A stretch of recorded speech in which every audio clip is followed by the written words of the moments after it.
Hey man, so I've been watching some cartoons, a good handful of cartoons, and that got me thinking. Cartoons 2019.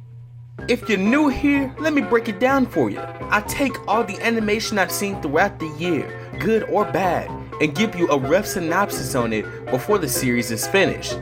This is my completely original idea, and I will sue you for a hate crime if you take it. So let's get to it, you fuck.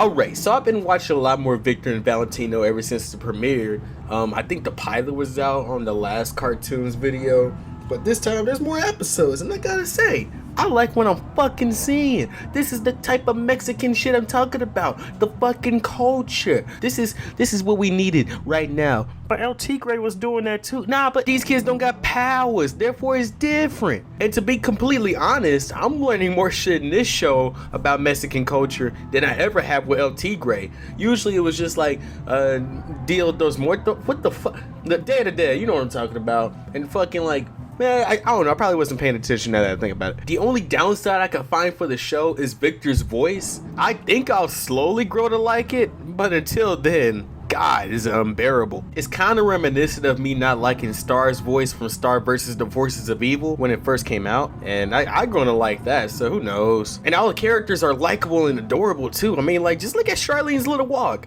She looks silly, oh my God. So basically, this is Dora the Explorer for big boys. For those of you unaware, I don't do drugs, but I feel like I really should be while watching this. This zany, spazzed out fucking series of a show called Tuca and Birdie stars these fucking birds, and they promote sex like a lot. There's a plant with fucking tits. I mean, goddamn. I mean, what else should I fucking? Why the hell? But getting all the weird aspects aside, this show comes to terms with real life human emotion very well for a Netflix series that has plants with tits, by the way, for a Netflix series like this. Like, imagine, oh shit, Big Mouth actually does that. Well, this show doesn't show kid vaginas, so it's okay. But if you guys are up to see an animated series about a songbird having major anxiety, this show is for you. This show is also for you if you want to see Tiffany Haddish having the best fun of her life as a voice actor. Have you guys ever wanted to see Kim Possible in current time? No, not that one. Well, look no further, because Big Hero 6, the series, is the show for you. It basically just shits on the original ending of the movie, but that was the only way to get this show going. This isn't the only Disney fucking property to shit on the ending of a movie just to continue a series. Have you guys seen The Little Mermaid? That shit's wild, bro. Which is even funnier because it wasn't even Disney's original idea. They just remade the comic series, but let's go ahead and continue on with the show. The Big Hero 6 series is a good mixture of action and comedy. You know, some people can't do that very well. Sometimes they hit too much on the comedy. Sometimes they hit too much on the action. This is a good in-between. And I gotta say, for Disney to have this kind of conglomerate going around their network, that's an epic win. My only gripe with this show is that the animation is too stiff and jumpy at the same time. It's a bit unsettling and it gives off a lazy vibe, but there's no make a cartoon button, so I'm gonna let that slide. It's not necessarily a series I would go out of my way for, but if it's on, I'm gonna watch it. Alright, now, so this is another action comedy show, but this time Nickelodeon made it. This Teenage Mutant Ninja Turtle series is basing off of before they started learning how to fight and shit, which means that we're gonna see a whole lot more comedy bits than the action bits, which is completely fine by me, because like the comedy bits, they hit so hard because the comedic timing is fucking impeccable. You do not intimidate us, with or without your fake nerd voices. That was actually my real voice. Well, you better get intimidated, because we're like nothing you've ever seen. What's wrong with my voice? Some people might complain that they make too many jokes all the time, but they don't know how to fight. I mean, like, what else are they gonna do? The animation really gives off a 2008 internet age Flash feel, which is fine because they execute it quite well. It's not exactly like Big Hero 6's animation, so it's good that we don't have a medium going. Also, John Cena's in it. I mean, like, that's like an instant 10 out of 10 right there. Honestly, the only thing I want more from this show is more artists making Rule 34 of Black April. Make it fucking happen. What's taking y'all so long? What the fuck? having a good old cartoon for yucks and laughs is becoming a dying art for animation as of late. Everything has to be serious and story driven. We could just have hillbillies moving to fucking New York. Big City Greens first caught my attention when I figured out that one of the people I was following on Twitter was making it, which made me appreciate animation a little bit more in my life, considering that I seen this person come from the ground up and now they have a show on the fucking television. I really wish I could tell my mom that. However, if you are gonna go out and watch this show, it's basically reminiscent of We Bare Bears. It's the modern age being represented in animation, which is fine. I talked about this in like Cartoons 2017 about We Bare Bears with fucking selfies and shit. That shit will be obsolete in like 2020.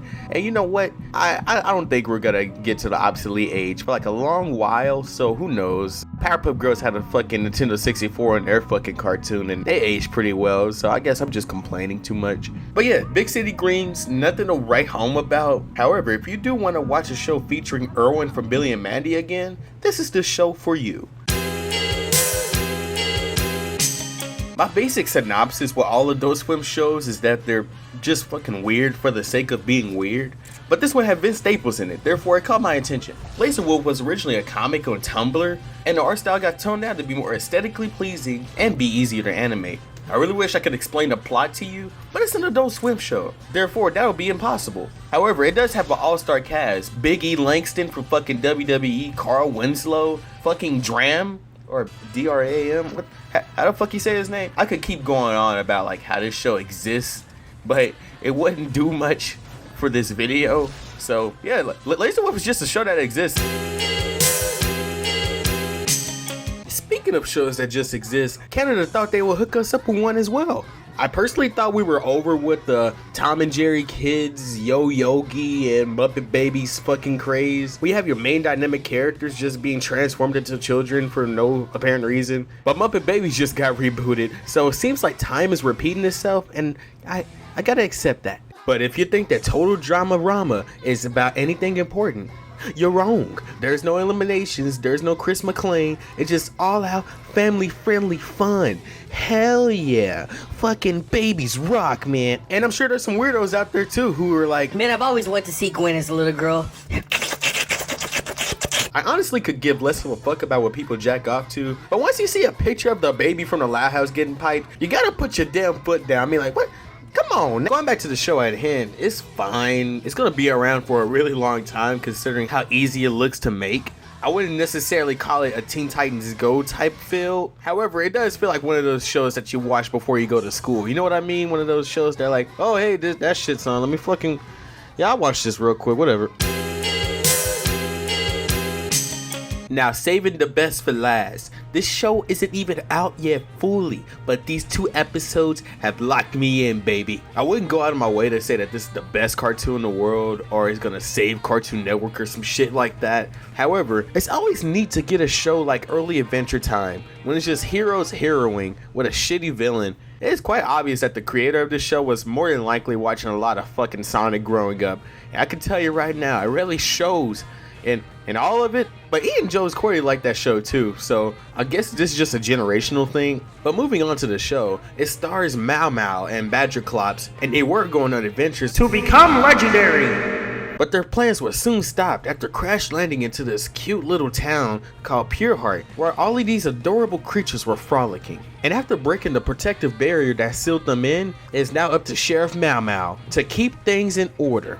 A pretty straightforward plot, but the main thing that reeled me in for this show was Mao Mao himself. He just gives off a dick vibe while also having a heart inside, like Team 4 Stars Vegeta. I guess that can also work for regular Vegeta, but Team 4 Stars Vegeta is an even better example, based off the comedy going with his character as well. And I never realized how much I like douchebag main characters until now. This show is gonna be on the money. The show is planned to debut in 2019, and pretty soon it'll be going head to head with OKKO, another favorite show of mine. And who knows, we could probably see a fucking collab considering that both of the creators know each other. This is all just for me. People are making cartoons for me, and you know what? I'm fine with this. Keep doing that. And that just about does it for Cartoons 2019. Hey, how come you haven't talked about the jellies yet? Because I plan on making that an individual review.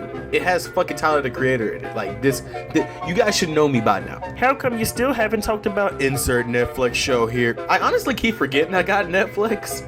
I should probably get on that eventually. I already watched Disenchantment and Tuca and Birdie. What more do you want from me? when the fuck are you gonna review the Secret Saturdays, you black some bitch? You know what? Soon. Soon, nigga. Soon, nigga. Nigga. Soon. Amen.